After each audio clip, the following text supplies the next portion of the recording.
It's a real pleasure to join all of you today. I will try to have all of you up on a screen here. And so if you raise your hand and like to give a question in the middle, I'll try to keep an eye on that and we can stop. So I'd like to talk to you today about seeking a clean energy system at lower cost. Yes. I'll start by talking, I hear you have a tradition to talk about career paths. And then I'll next talk about the motivation for today's talk. We'd like to have both a clean and a low-cost energy system.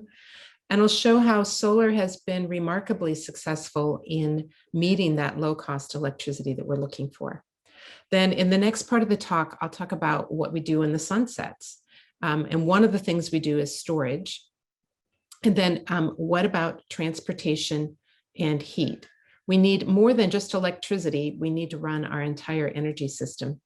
And I'll show you how it may be actually confusing that at some level, decarbonizing the entire energy system makes the job easier. Specifically, it makes the job easier for being able to supply the electricity in a timely way.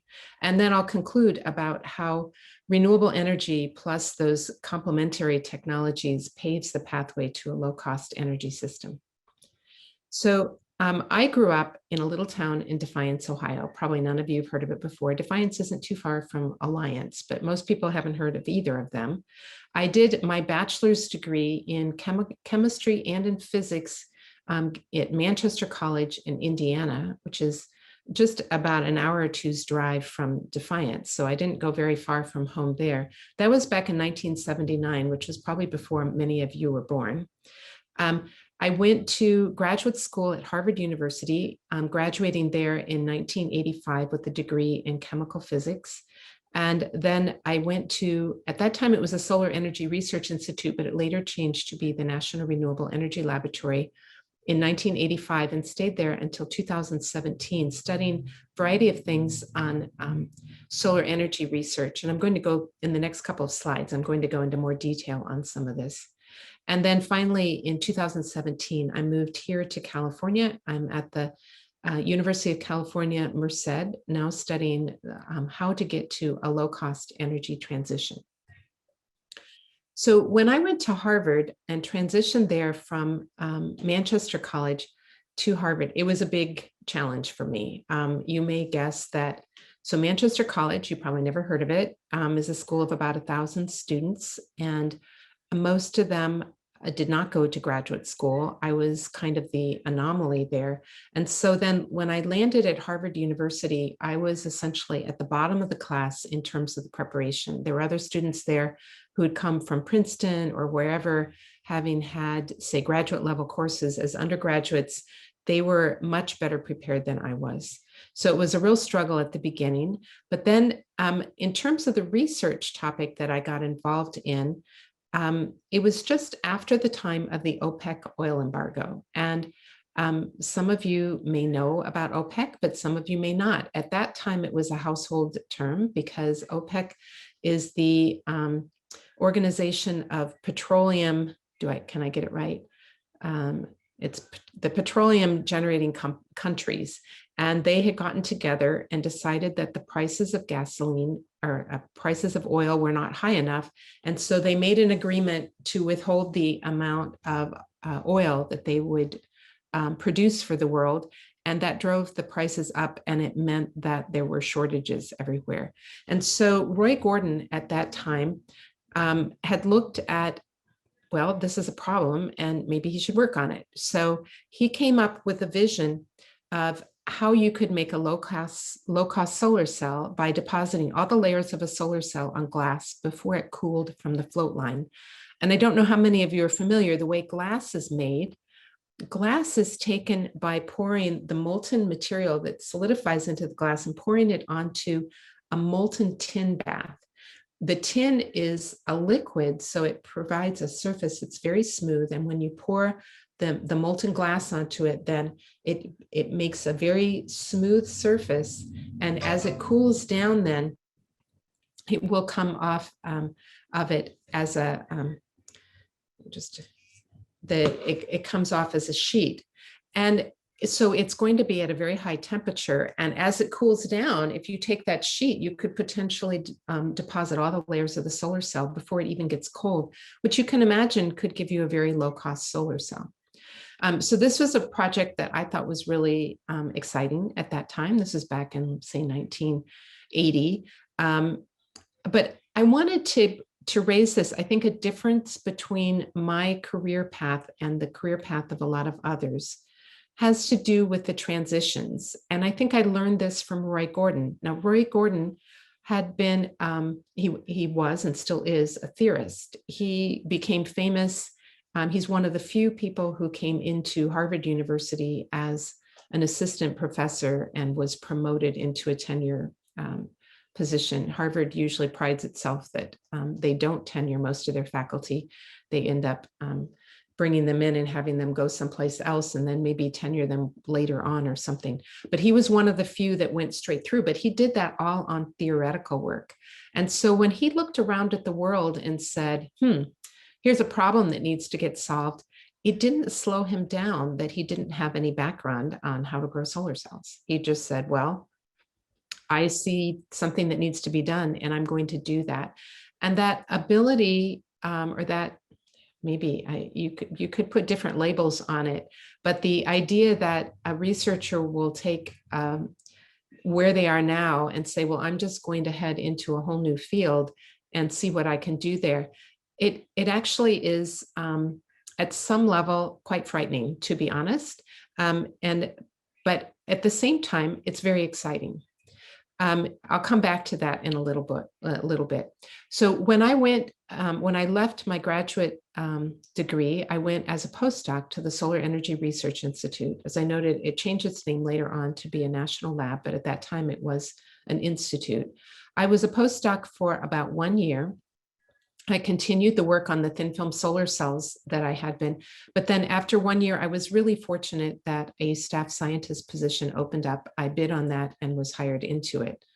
And at that time, I expected to stay at CIRI for maybe a couple of years before going on to apply for academic positions. However, I ended up staying there a lot longer. The project that I was hired into in 1986 was to do multi-junction cell development. Now, if you know much about solar cells, a key thing is that you can get the highest efficiency if you can match the color of the light or the energy of the photon to the band gap of the material. And so the most efficient solar cell will have a material for every part of the spectrum. So we're looking at multiple junctions to be able to reach those higher efficiencies. And indeed, we were successful. The particular cell that we were developing, gallium indium phosphide on gallium arsenide, was invented by Jerry Olson back in 1984. I was hired into that group in 1986. And it was a really exciting time. When we started there wasn't anyone else really working in this area. And then my focus was on this for about 20 years. And you can see the efficiencies went up a lot over that time. And during that time, we got the commercial production of the tandem cell, and then the tandem being the two junction cell. And then it began to be used on satellites and was launched into space. So indeed, it's been a big success. When we started, we were the only ones looking at gallium indium phosphide. In fact, this is actually, for those of you who ever do reviews of proposals and things, it's an actually very interesting thought. At the time when the patent was issued in 1984, CIRI at that time said, this patent isn't going to be worth anything, so we're not going to elect title to it. And at that time, the approach to this was that if CIRI didn't elect title, the title to the patent would go to the Department of Energy. And so some years later, when we went to commercialize it, we had to go back to the Department of Energy and say, can we get the title to this patent back? And now it turns out that these cells dominate the space applications. It is the more standard way that things are powered in space. And indeed, they're used on the Mars rovers, some of them anyway, those that are powered by solar cells. And it turns out that that patent generated more income for the National Renewable Energy Laboratory than any other patent, at least the last time I checked. I haven't checked in the last year or two, but so it goes to show that I say to people that a breakthrough is in some ways defined as the case where conventional wisdom is shown to be wrong. In this case, it was known that we could not do gallium indium phosphide because it was known that the lattice constant of gallium phosphide is quite different from the lattice constant of indium phosphide, and that when you mix the two together, you can do the calculation, and the lowest energy state is to have them separated into gallium phosphide and indium phosphide. So the idea that you're going to mix them is just not thermodynamically stable. So then how could we be successful? Well, it turns out that if you start with the gallium arsenide surface and you're growing a layer at a time, then the average lattice constant you will get will be matched to the gallium arsenide. And this helps to stabilize the presence of that gallium phosphide, stabilizes the growth of the 50-50, more or less, mixture of gallium phosphide and indium phosphide. So the thing that we thought couldn't be done actually could be done because of the constraint of growing epitaxially. So if you're not familiar with epitaxial growth, single crystal growth and everything, maybe that doesn't all mean much. But I think the interesting thing to take away is that the biggest breakthroughs will come often when we find that the conventional wisdom is wrong. And this is an example of a case where it was thought that this patent isn't going to be worth anything, and then it turned out to be a big success. I might also note that gallium indium phosphide, usually mixed with a little bit of aluminum, is what you see, say, in red LEDs. So if you see a red traffic light nowadays, chances are, at least if it's a bright red one and not kind of dim glowing behind the filtered red, that's probably made out of this same material that we developed for the solar cells. And so the work we did on the solar cells actually helped to launch the LEDs of the red LEDs faster. So as I noted before, this transition that I observed Roy Gordon make from doing theoretical work to doing experimental work has made me a little more comfortable than I might have otherwise been in making transitions.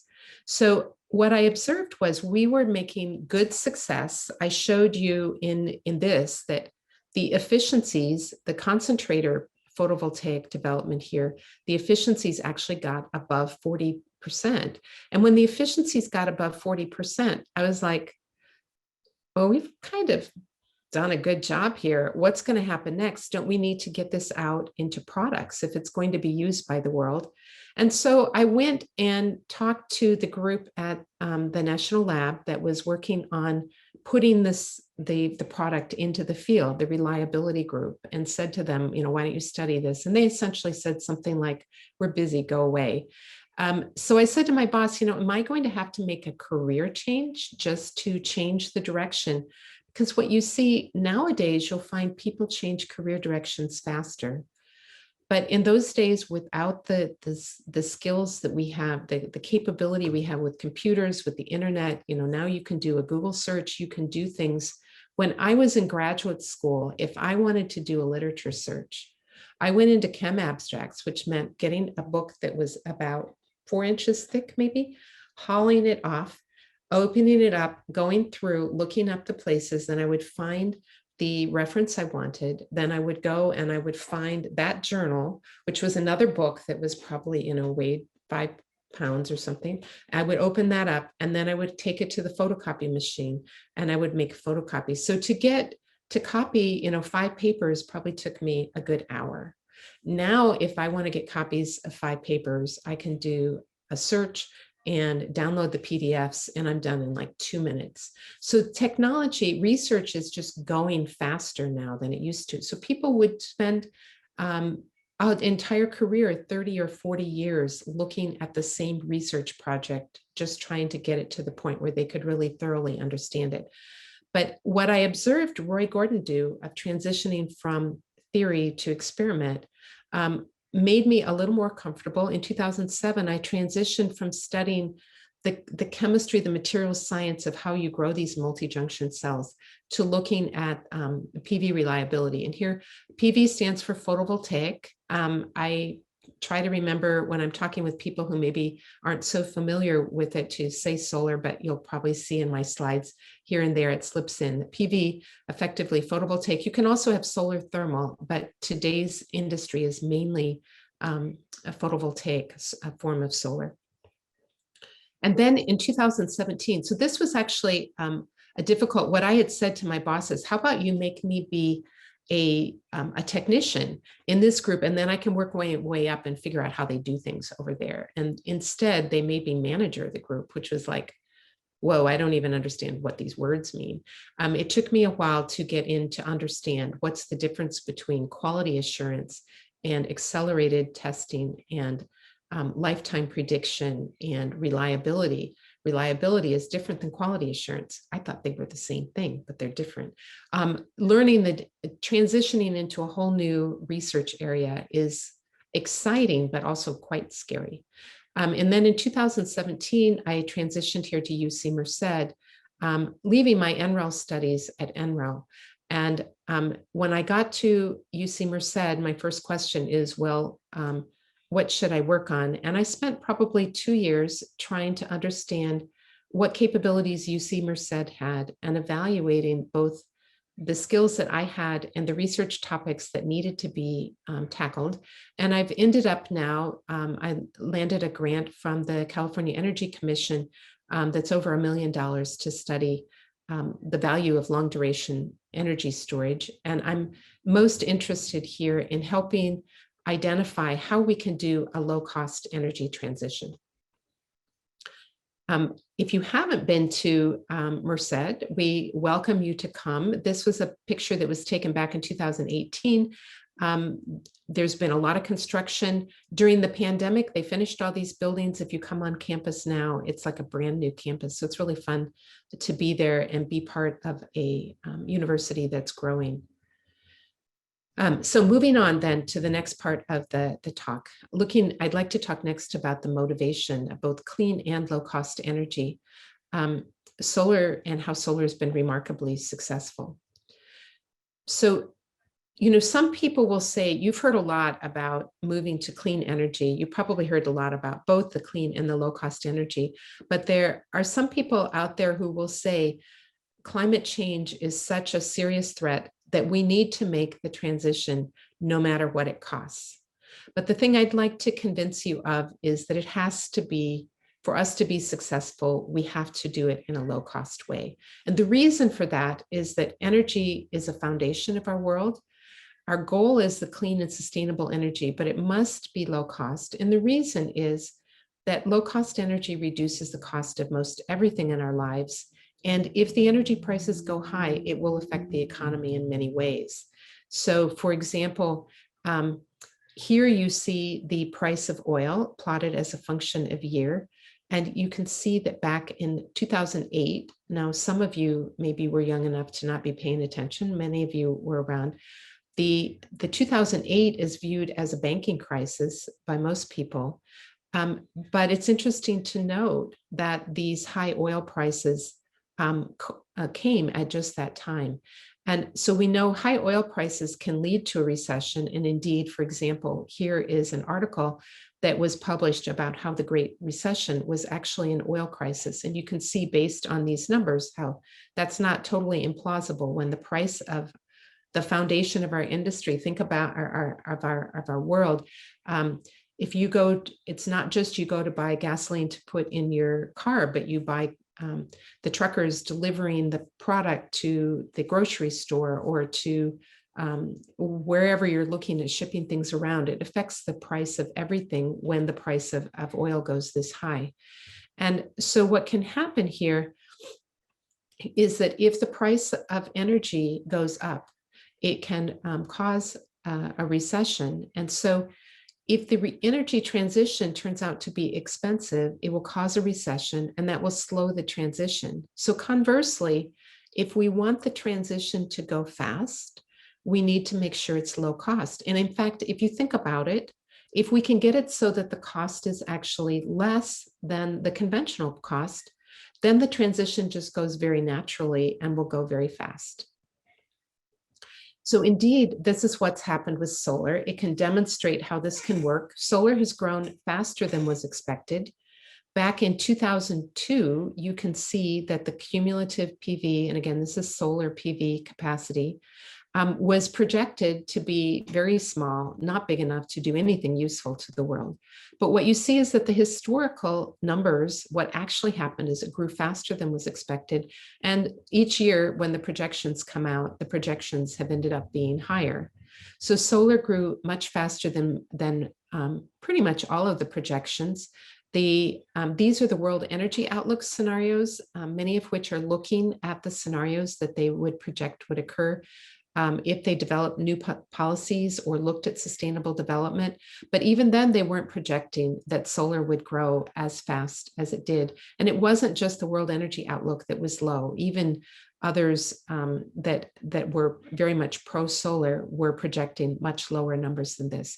And if you're interested in more about this, there's an article here that's published a few years ago. So what has happened here is that this is the world electricity generation as a function of year. You can see that solar has been growing really rapidly. Now on a logarithmic graph, this is still very small, and I'll put that in perspective in a little bit later. You can imagine though, if we could have continued this growth rate that we were seeing in the early days and continued to keep it going, we would, in about the time frame we're in now, be approaching something comparable to the total electricity generation. We have a very recent paper here that gives this graph and some of the others I'll show you today. If you're interested in tracking how the solar is contributing to the overall energy transition, feel free to look that up. Now, the primary reason why solar grew faster than expected had to do with the significant drop in the prices for the solar panels. So the average price here went from between $3 and $4 a watt, dropped down so that it's gotten down to about 30 cents a watt. Now, the fact is that right now, like almost everything else, the price is actually going up.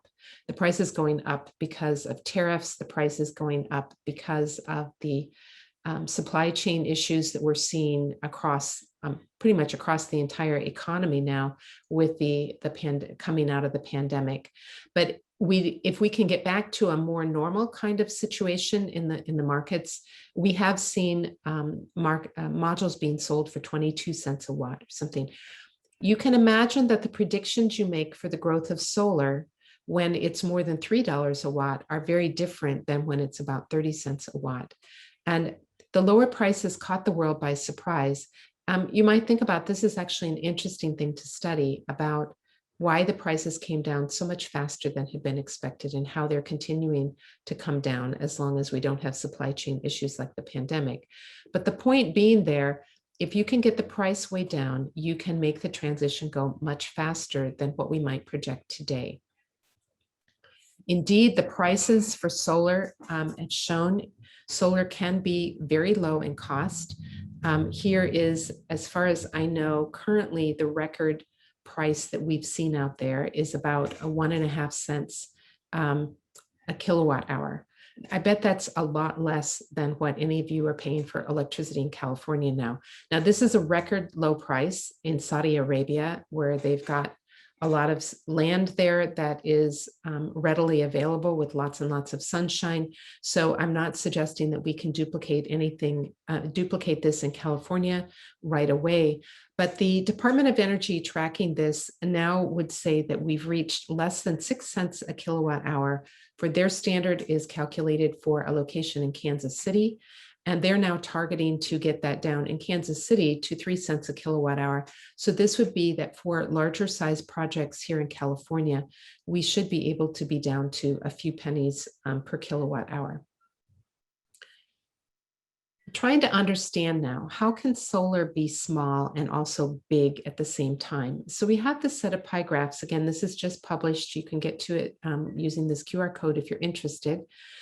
If you look here at the global electricity generation, you can see that a fraction for solar has been increasing with time, but it's still a teeny tiny slice of the overall pie.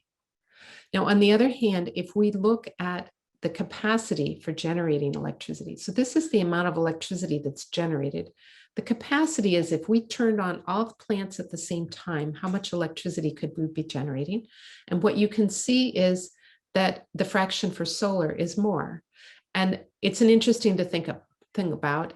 It might be possible to turn on all the fossil fuel plants at the same time, but the solar plants, we can only turn on about half of them at the same time because the sun is only shining on about half of the earth at the same time.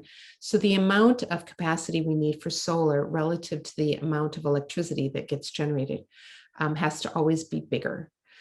Now, the next thing, though, to look at, which is something that is causing a slowing down of the deployment, is that if we look at the difference between each year and the previous year and see how much was installed, we can see that of the new plants that are coming in, solar and solar wind together are now the dominant fraction of overall generation. So we now have that most new generation that's going in is renewable. So whereas before we were quickly doubling, like every 2 years, we were doubling the amount of solar that was being manufactured.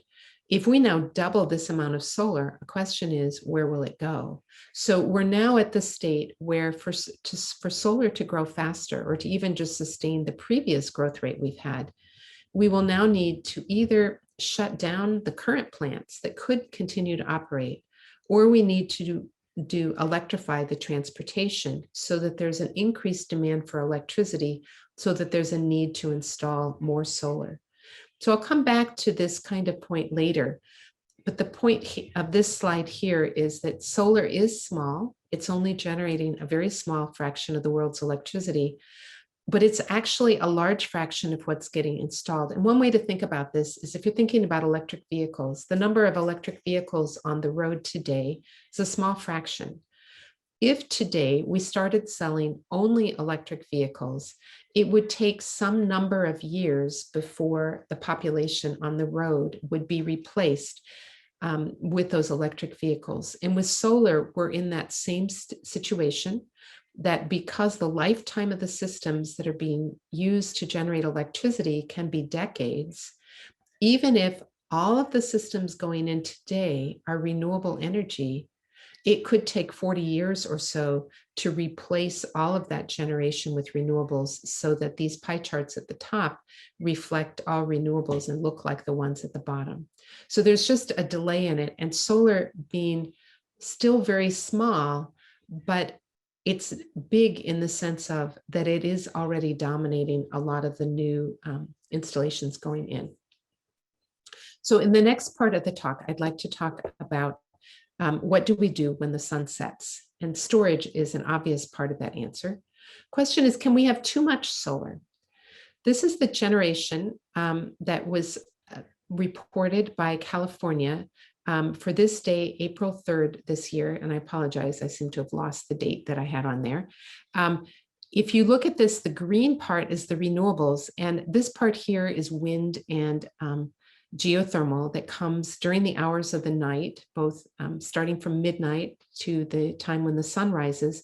And if you then look at this graph down here that has the solar and merge the wind and the geothermal with the solar, you can see that on this day, the renewables generation went way up when the sun came up. And in fact, so the total that's needed follows this line here. And it's a little confusing here. A question is, if you have this blue as imports, and if the blue imports now turn into exports, how do you represent that on this kind of a graph? But anyway, this blue section up here actually represents exports. And so on this day, April 3rd, California actually exported about 2 gigawatts of electricity for about two hours during the day. And then this red part up here was about 2 gigawatts were curtailed for about 8 hours. And you may not be familiar with the term curtailment, but effectively this means that we say to some of the plants, we don't need your electricity, just turn off. And so the plant could generate the electricity, but it doesn't because we don't need it. And you might say, well, that's a big waste. But the fact is, our electricity generating system today has a lot of plants that sit idle a lot of the time. The demand for electricity goes up and down during the day. And so we're going to have to turn plants on and off. And it turns out it's actually easier to turn a solar plant on and off than it is to turn a natural gas plant on and off. Now, it is a lost opportunity that if we could find a way to use that electricity, we would be better off. But the idea that we may have hardware that sits there not being used is not necessarily a problem. We invest today in something we call peaker plants. A peaker plant is a natural gas turbine usually that sits there most of the year and may get turned on just a handful of days a year during those times of the year when we have a shortage because of, say, a heat wave comes through and we need a lot more air conditioning. So we may just turn on some of the plants a small fraction of the year. And so the idea that we curtail some of the solar is not actually a new idea, but it still feels like a lost opportunity. So what that brings us to is that we need a coordinated approach. We need, I say we need three elements if we would like to power the world with 100% renewable energy, and eventually we'd like to use renewable energy because it is sustainable. We need three key elements. One is we need the renewable electricity. Another is that we need electrification. And there are two reasons for the electrification. One is that electrification gives us a useful pathway to decarbonize other energy sectors. And the other is that electrification is fundamentally more efficient in most cases. And I'll show you that on the next slide. The third that we need is what I call a flexible grid. And this is to balance electricity needs to be used at the same rate that it's being generated. So if the cows give a lot of milk and we don't all drink all of that milk today, we can put it in the refrigerator and maybe drink it tomorrow. But for the electricity, we have to use it as it's being generated, or we have to find a way to store it in some other form of electricity. And so the storage is a key part of the flexible grid, but it can also be that we could just delay things. So some of the interesting elements of a flexible grid you may not have thought about. You know, nowadays there are big data handling centers, whether it's processing Bitcoin or handling Google searches or whatever. These data centers, if a company like Google has data centers that are scattered in different locations, if the electricity is expensive in one location and is cheaper in another location, they could just decide to direct all the calculations over to the place that has the low cost electricity. And so the flexible grid has lots of different approaches for making it more flexible, but storage is a key one I'm going to talk about. But before I talk about the storage, I first want to talk a little bit about electrification and why electrification is good in and of itself. So the reason electrification can be really useful to us is that it can cut our energy use by approximately a factor of 3. Here we have, an ICE vehicle, you may think ICE vehicle, probably some of you are familiar with the internal combustion engine vehicle. It uses some energy to move the car, and then it also has a lot of loss into heat. And if you think about your car, it has this radiator in the front. The radiator is designed there to dump that heat. They put it in the front of the car so when you're driving, the wind will blow over it and cool things. I mean, it's like, why would I want to waste all this heat? Well, the fact is, it's because the car isn't very efficient. The motor isn't very efficient. You also have losses in the brakes. Now, if you get an electric vehicle and you charge it from electricity generated from fossil fuels, effectively that radiator that sits on the front of your car now, that radiator gets moved to the electricity generation plant. And they may actually have somewhat more efficient electricity generators than what your car is efficient. So the loss isn't quite as great. And then with the electric vehicle, you can then use the braking to recharge the battery so you avoid that loss. Now, if you take an electric vehicle and charge it with solar electricity or wind electricity or some other, then what you find is that because we base it on then the electricity that's coming out of the solar panel or the electricity coming out of the wind generator, then you can get down where you're just using effectively. And of course, this is a somewhat simplified schematic to make a point. You can get in, every car is going to be a little bit different. If you need to take that electricity over wires, there may be losses in the wires and things. But in general, you reduce the energy that's needed to drive the car a 1 kilometer. You may reduce that energy by a factor of 3, in some cases, even by a factor of 4. Similarly, with the heat pump, if you have a gas furnace, and here we just assume the gas furnace would be 100% efficient, which it probably isn't. It's probably a little bit less than that. And then look at the kilowatt hours of energy. In this case, it would be kilowatt hours worth of natural gas that's needed. And then look at what you need if you have a heat pump that is powered by renewable electricity. The heat pump typically will operate with a coefficient of performance of something like 3, depending upon what the temperature differences are. And again, you can reduce the amount of energy you need by about a factor of 3. You hear people talking about energy efficiency and thinking about, well, if I do weatherization, maybe I can reduce the energy demand by 1%. If I tell you, you can maybe reduce your energy demand by 60%, that's actually a big deal. So the electrification represents to us a really big opportunity wherever we can use electrification. Moving back now to the question of storage. So storage in California currently is dominated by pumped hydro. Pumped hydro has been around for decades, maybe even almost a century probably. The lithium batteries are now expanding very fast. You can see that the slice in 2019 compared to 2020 has grown quite significantly. The other kinds of batteries are very small relative to the lithium-ion batteries. So historically, pumped hydro has been our primary form of electricity storage. And the question is, will lithium batteries be able to get us through the night?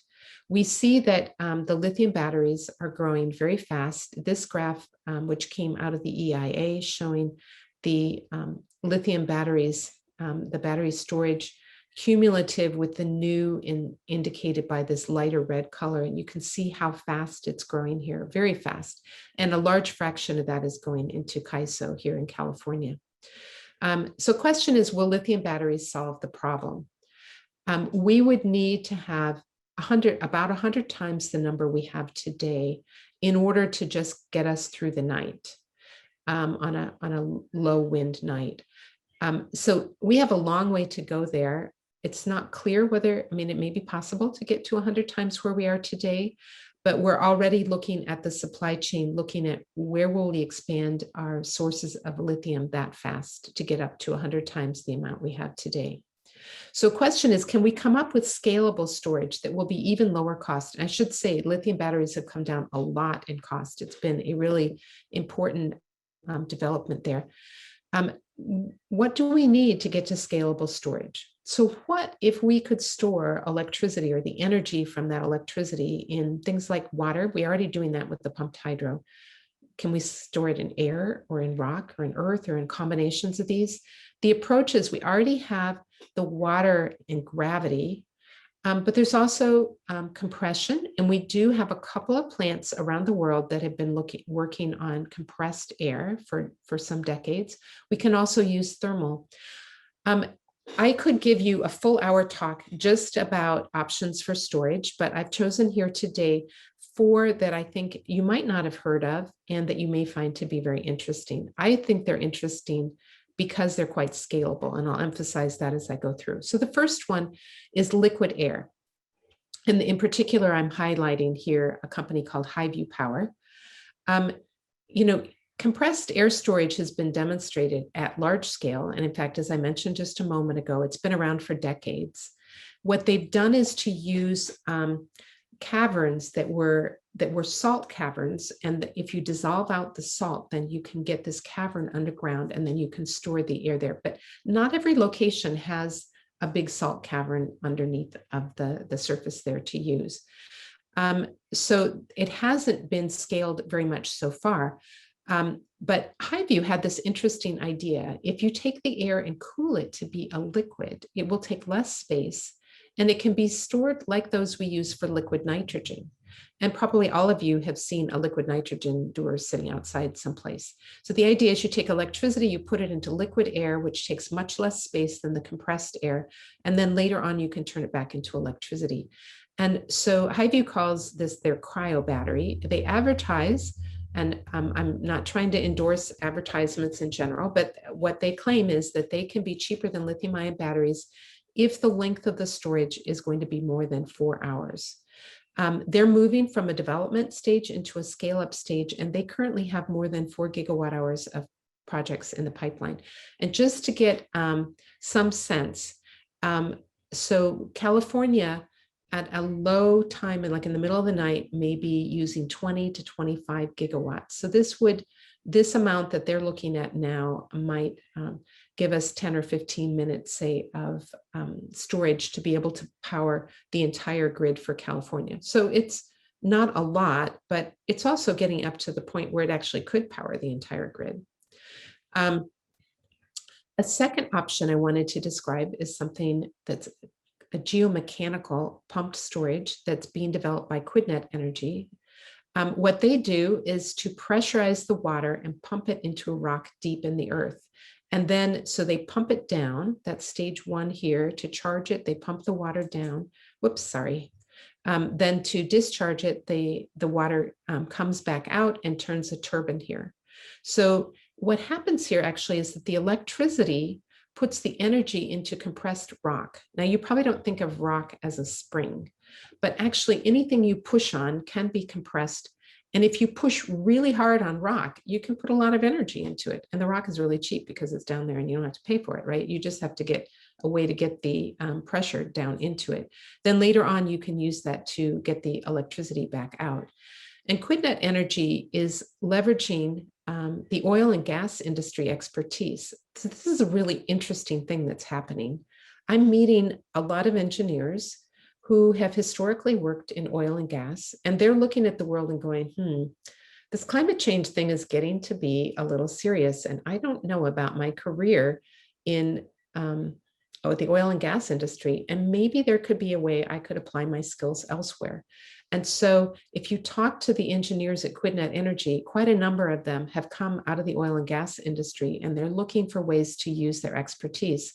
So they're looking at how do they drill down here and be able to create this fracture, which then they can use to create what they call a lens, a storage lens, where the rock actually lifts up and goes down.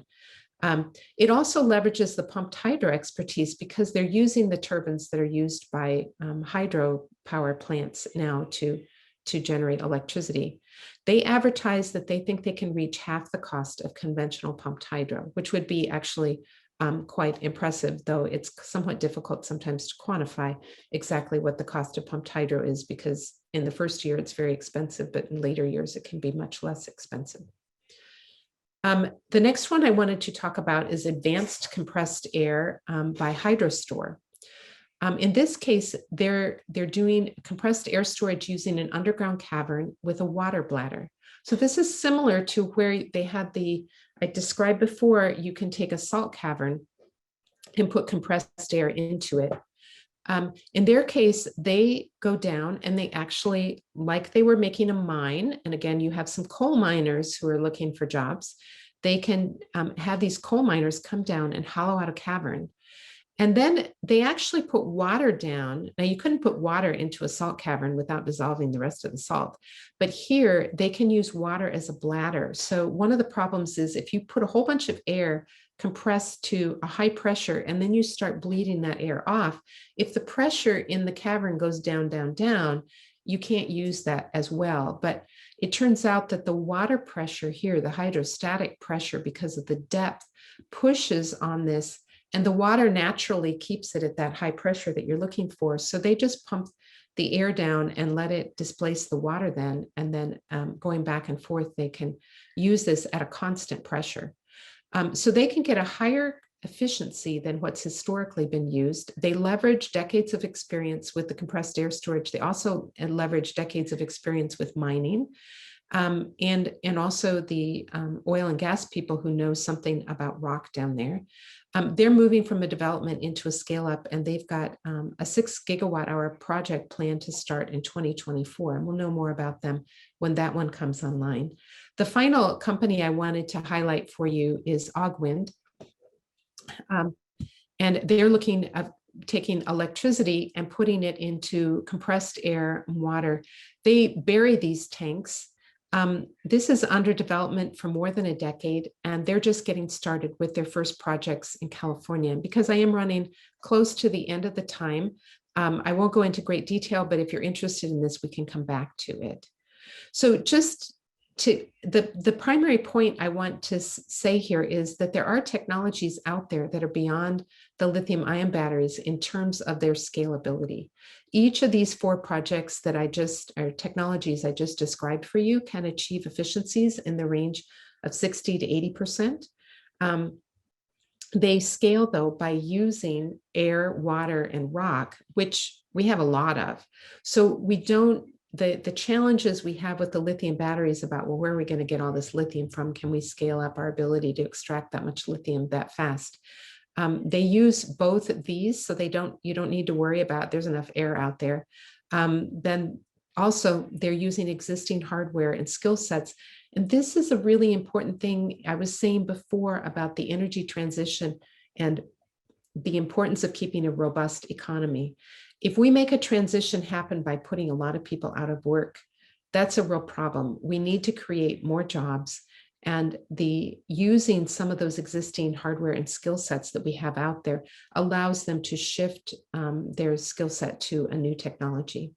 So finally, I'd like to talk about the rest of the energy system. It's not just electricity, there are other things out there. So I'll first ask you the question of when should we charge electric vehicles? I showed you before that in the middle of the day, California generates so much electricity from solar that on a day like this day in April, we need to actually export it. So the utility offers time of use rates. They use these rates to try to adjust when we use our electricity. However, what you see is you might expect that you would want them to do the EV charging in the middle of the day when we have this excess electricity, but instead look at the rate that the utility is offering. They have the highest prices are in the middle of the day when the sun is shining, and the lowest prices, they say, avoid or limit your charging between 7 a.m. and 11 p.m. And the ideal charging times are 11 p.m. to 7 a.m. That's definitely not when the sun is shining. So this is where I'm saying we need, as we're looking to do the energy transition, we need to be smart about the entire system. If we're getting people to invest in electric vehicles, but then we tell them that they should charge when the sun is set, we're not incentivizing people to put in more solar. And the rate at which we're deploying solar plants in California right now has decreased because of this issue that during the middle of the day, there isn't enough demand for the electricity. So why put in more solar if there's not demand then? We have the opportunity to increase the demand for solar during the middle of the day by charging electric vehicles then. Imagine a shopping center that installed solar in their parking lot and gave free charging to anybody who came and charged their vehicle during daylight hours, and then they could go in and shop all during that time. Might the store sell more product because people were getting their cars charged in the middle of the day? This comes back to what I was talking about before, about a balanced and coordinated approach between the renewable electricity, the electrification. And these red arrows, I have another talk where I talk about the 6 red arrows, about how each of these motivates another. And here, electrification and EVs can be helpful, can make a more flexible grid, and it can promote renewable electricity, but we have to do it in a smart way. And currently, PG&E EV rates are not doing that. So just in general, what about transportation and heat? So one strategy, if we're not going to be able to electrify everything, which we won't, is to use our natural gas pipeline and underground storage system for hydrogen. And I wanted to point out a very interesting study here by Jeff Reed, who presented it to our team recently. He's at UC Irvine, and you can look it up here. And he showed that this vision could be possible. And additionally, the Department of Energy has set a target to get the price of green hydrogen down to $1 a kilogram. Green hydrogen is hydrogen made from renewable energy.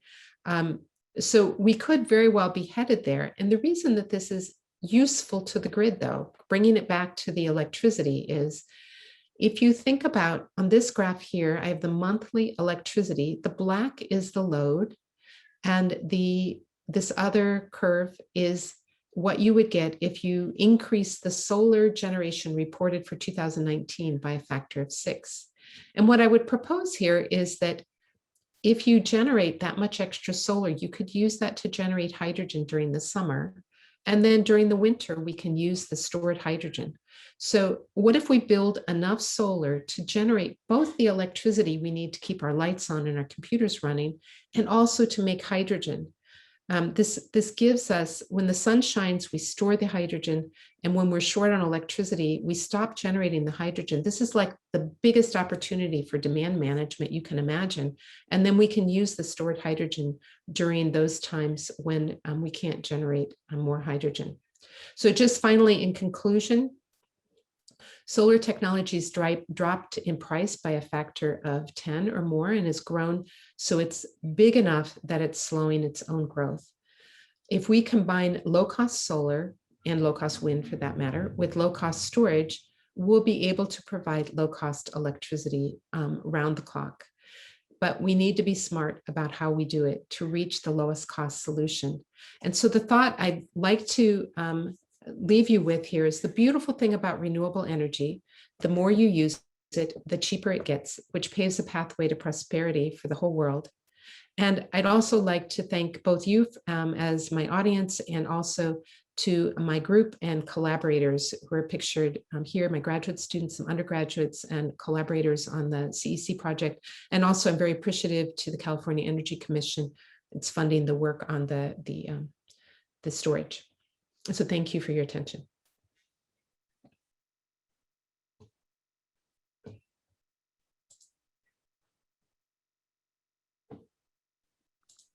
Oh, Melissa, you're muted. Thanks. There you go. Thanks so much for that wonderful talk. I know there's been a few chats here.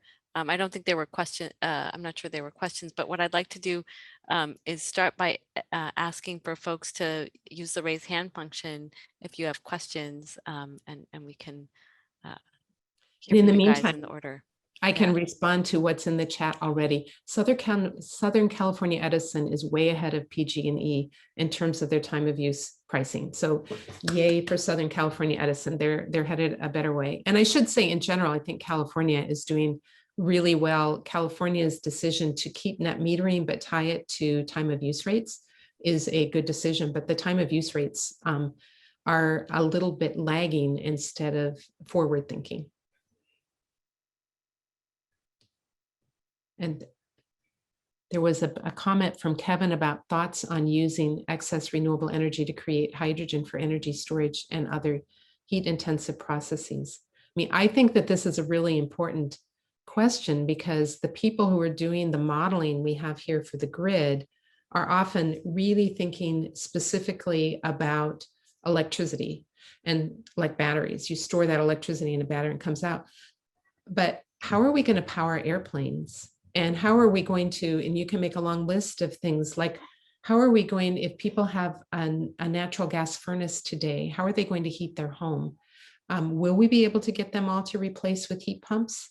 Or will there be, like if you go to industry, how are we going to run a food processing plant? What will we use for that energy? And when you start to think about that, actually, maybe we should be installing solar and wind just to be generating the hydrogen that needs to go into all those processes. And that may be a bigger need for solar than running the grid. And in that case, then the grid becomes the small thing and generating the hydrogen may become the big thing. It puts a very different spin on the way you think about it. So here we're thinking about excess renewable energy to create hydrogen. What if that was our main thing, that we were putting in the renewable energy specifically with the purpose of generating the hydrogen.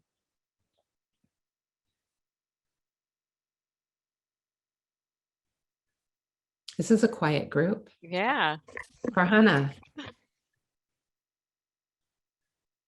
Hello, Dr. Kurtz. So first of all, I wanted to say thank you for coming. And I actually also graduated from UC Merced from mechanical engineering.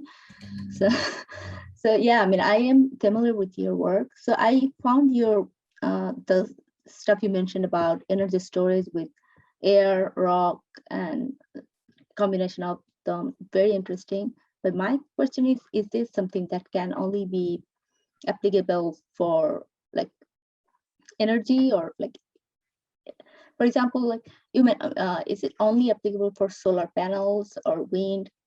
For example, like decentralized energy systems like concentrated solar power or something like that. I personally worked on solar updraft tower, which is not in practice currently.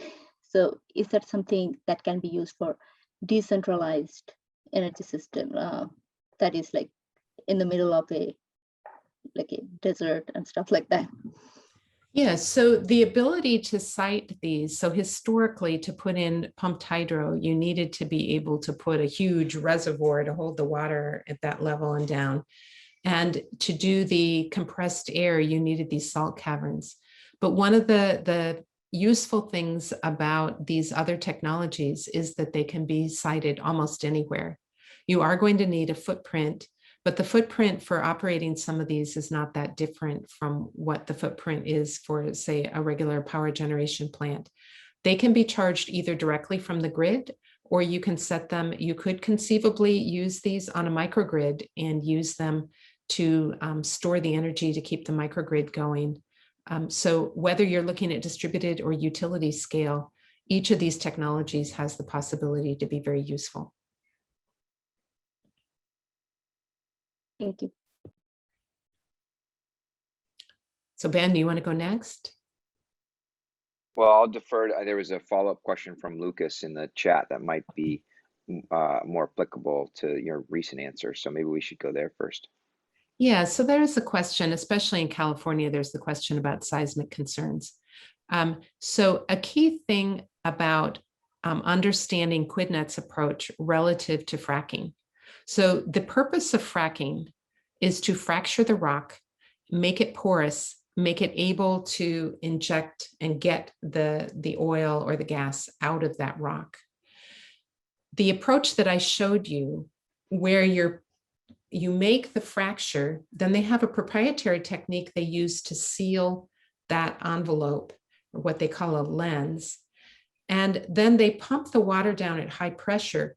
If that continued to fracture, if it was at all porous, you would get then the water leaking out, and they wouldn't be able to get a decent efficiency. They would just get leakage loss.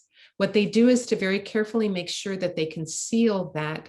And if there are any cracks or things that are developing there, it's not going to work in that rock. So they have to keep the pressure below the value that would be what would cause more fracking. So it does not have the concern that normal fracking does, where the purpose is to make the rock be porous and get things to flow around. It's meant to be very tightly sealed. So it shouldn't contaminate nearby wells. Now, there is a question with seismic concerns, that with the seismic concern, you're going to have earthquakes regardless.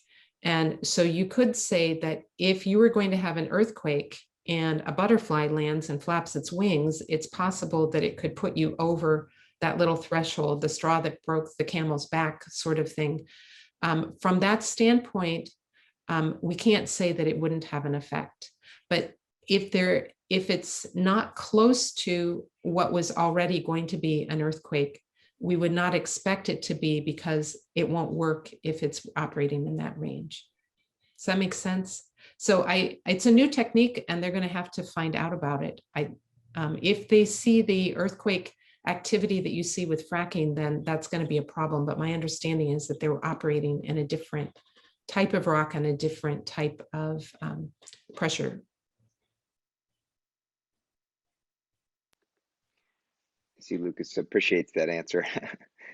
Um, I'll share my question unless someone else interrupts me here. But Sarah, thank you so much for the presentation. It's great. And one of the slides you're mentioning referred to the potential for hydrogen to be produced when we're curtailing electricity. And when I talk to a lot of folks who are interested in the green hydrogen business, they flip it the opposite, right? They say, well, the cost of these electrolyzers to produce hydrogen are so high that we should be producing hydrogen 24/7 and curtail production only during those times when we do have a peak issue. So treat hydrogen production as a load flexible resource rather than production is only available when there's excess solar. It's a different way of looking at it, and of course it depends on which one has more value and such. But what are your thoughts on that? So the modeling currently, so if you use the electricity, the prices of electrolytic hydrogen now is high, largely because the price of electricity is high. If you then reduce the price of electricity down to something on the order of 2 cents per kilowatt hour, which in Saudi Arabia, they're getting there, then the electrolyzer dominates the cost. And a question is, can we get the electrolyzer costs down? I hear that the electrolyzers are expensive for 2 primary reasons. One is that they're not mass produced. They're maybe sometimes manually assembled instead of assembled in an assembly line sort of fashion. And the other is that they use expensive platinum and other noble elements. And there is a lot of research going on now about whether you can make them with other catalysts that don't require the platinum and things like that. In general, when you do the modeling, if you can get up to a capacity factor of 60%, so by that I mean if you can use the electrolyzer 60% of the year, then the benefit of going beyond that becomes much less. So my personal vision is that we are not going to have electrolyzers that run just during the day, but we might have an electrolyzer coupled with, say, the pumped hydro or something, where you could have this solar and coupled with a low-cost storage technique that gives you 24/7 for, say, 6 months of the year or maybe 9 months of the year. And then you can generate the hydrogen during the spring and the summer, and then during the winter when the sun is low, then we just turn off the electrolyzers during that time. But I do believe that it's not useful to be thinking about like turning them on and off like if a cloud comes over. We're not going to be doing that. But so there is then the key question of we've shown that the electricity price can get down into a range that's useful, but now we need to add some storage onto that. And if you add the price of the storage in order to run 24/7 during the spring and summer, will we be able to get that into a price range? I don't know, but what we've seen with solar is that they managed to reduce the price a lot more. And I mentioned that that's an interesting topic. A question is, how is solar able to reduce the price so much more than what people had been thinking? And now the Department of Energy has set this goal to get down to $1 per kilogram of hydrogen using green electricity. They're looking at this very question. And part of it will be addressing the problem you just lined up. So whether we're going to get there or not, we don't know. Now, what Jeff Reed will show you is that you can, it's cost effective to use blue hydrogen, which is hydrogen that is derived from natural gas, but with carbon sequestration. And so that actually will be able to drive the transition. And then as people are able to get the cost of the renewable made hydrogen down, it will be able to move into that infrastructure. It's a vision of the future. whether that vision will happen or not. There's also the alum cycle. We could talk about that. There are lots of different options out there. I see a lot of concern about how we're going to deal with climate change, but I also see a lot of technology on the horizon that could easily be used, and it's not clear yet which one. It's fun to think about which vision. We as a community need to decide we want to adopt that technology, but if we go for it, I think we have a lot of different options. But your skepticism about the electrolyzers is there. We don't have cheap electrolyzers yet. It's true. Thanks, Sarah. Electric vehicle to grid.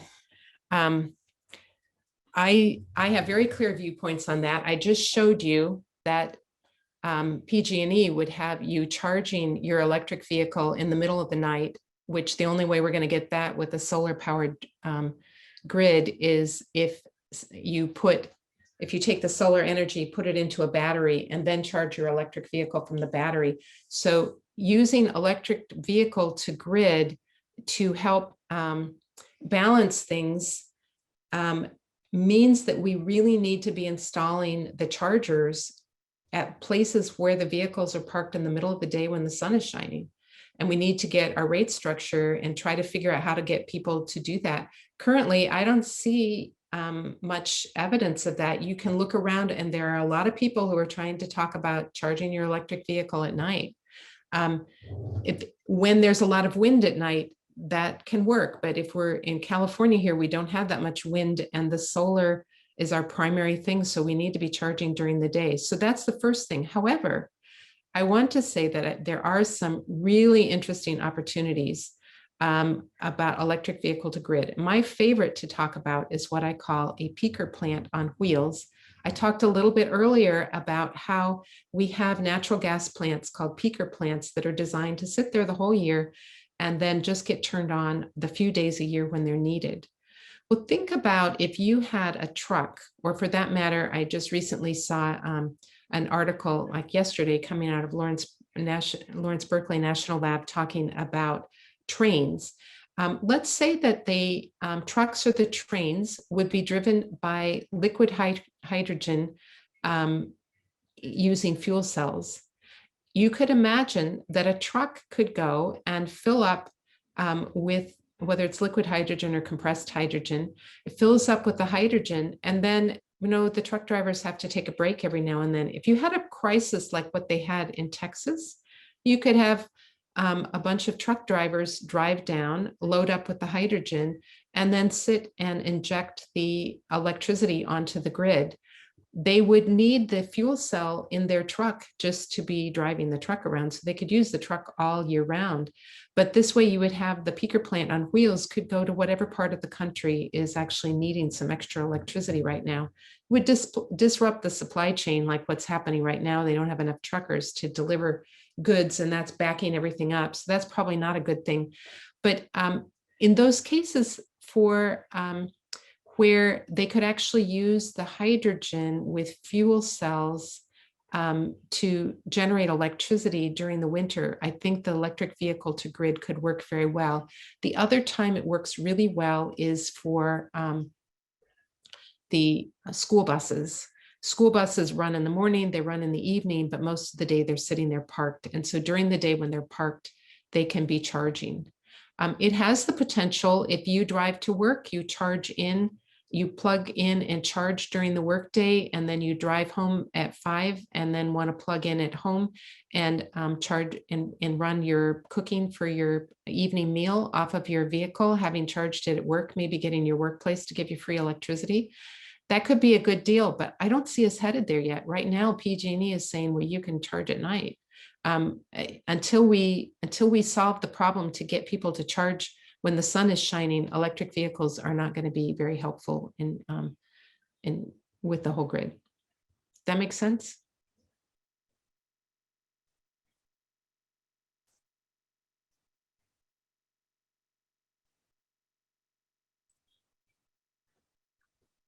I know I have a million questions I'd love to ask, but I want to open it up again to any remaining questions from the audience. we're actually right at our intended end time, but we're happy to run another few minutes if there are any more.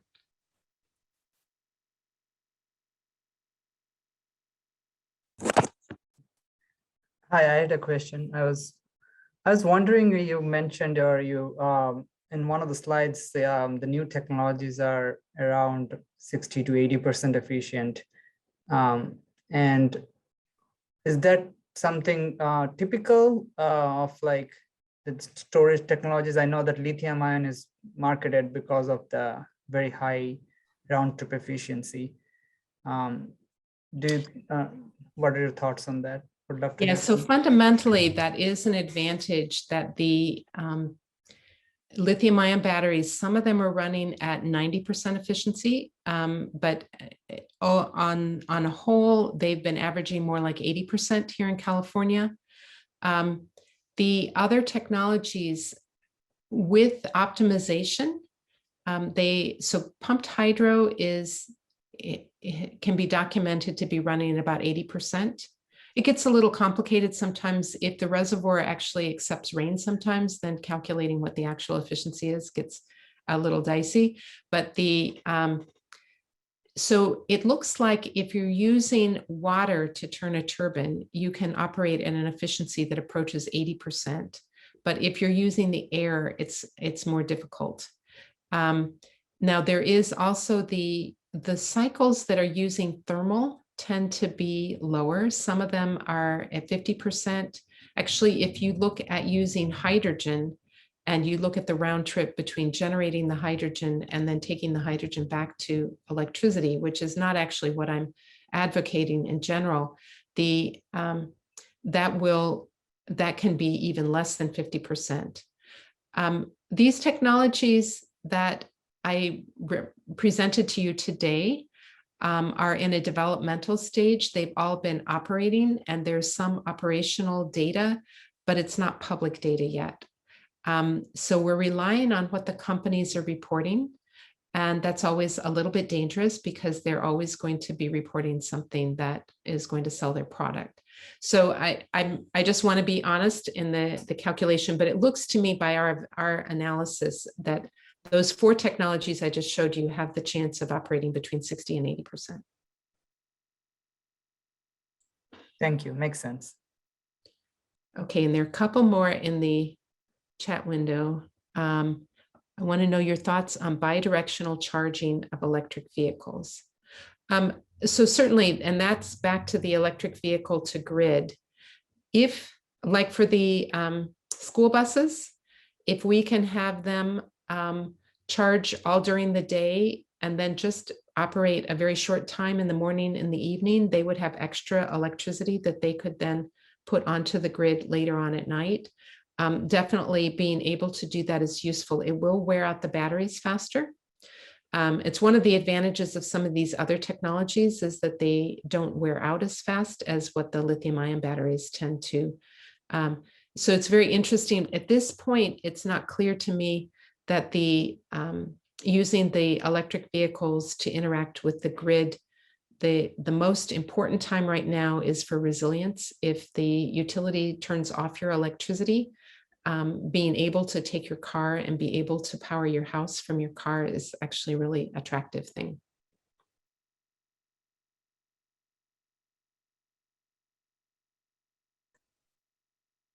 All right, Tanner, you can go ahead, but we'll keep it quick. We're right at our endpoint, so please go ahead.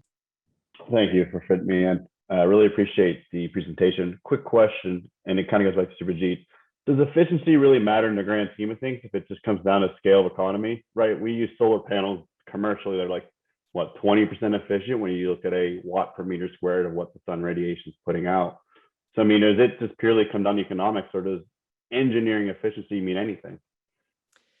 So what it means is that if the efficiency is 50% instead of 100%, then we're going to need to build twice as many solar panels or twice as many wind turbines.